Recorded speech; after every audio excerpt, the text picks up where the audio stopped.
Mali, Morocco na Zambia pamoja na Komoro wamefanikiwa kuhitimisha hatua ya makundi la kombe la mataifa ya Afrika kwa maana ya AFCON kwa mwaka 2025.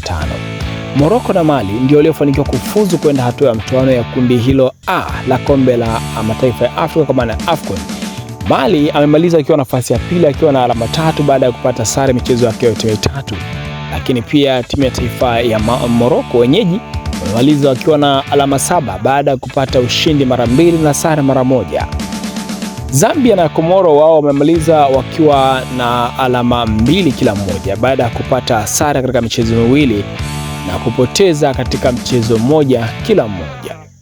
Katika kundi hilo, Zambia na Komoro ndio ambao wamepoteza mchezo mmoja tu, huku timu zingine zikiwa hazijapoteza mchezo hata mmoja kwa maana Mali pamoja na Morocco. Japokuwa Mali hawajashinda mchezo wowote, wakipata sare 2 na suluhu 1 katika fainali hizo na kufuzu kwenda hatua ya mtoano. Lakini kundi lingine ni kundi la Zimbabwe, Misri, Angola pamoja na Afrika Kusini. Misri amemaliza kundi hilo akiwa na alama 7 baada ya kushinda mara 2 na kupata sare mara 1, huku Afrika Kusini akimaliza akiwa na alama 6 akishinda mara 2 na kupoteza mara 1.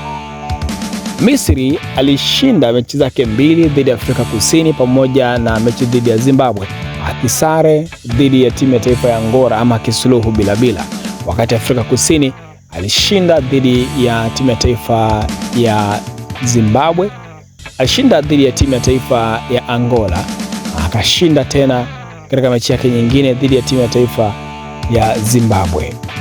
Zimbabwe walipata sare dhidi ya Angola na Angola wamepata sare dhidi ya Zimbabwe pamoja na timu ya taifa ya Misri na hivyo kukusanya alama 2. Zimbabwe ndio amemaliza akiwa na buruza mkia kwenye kundi hilo akiwa na alama 1 pekee ambayo aliipata.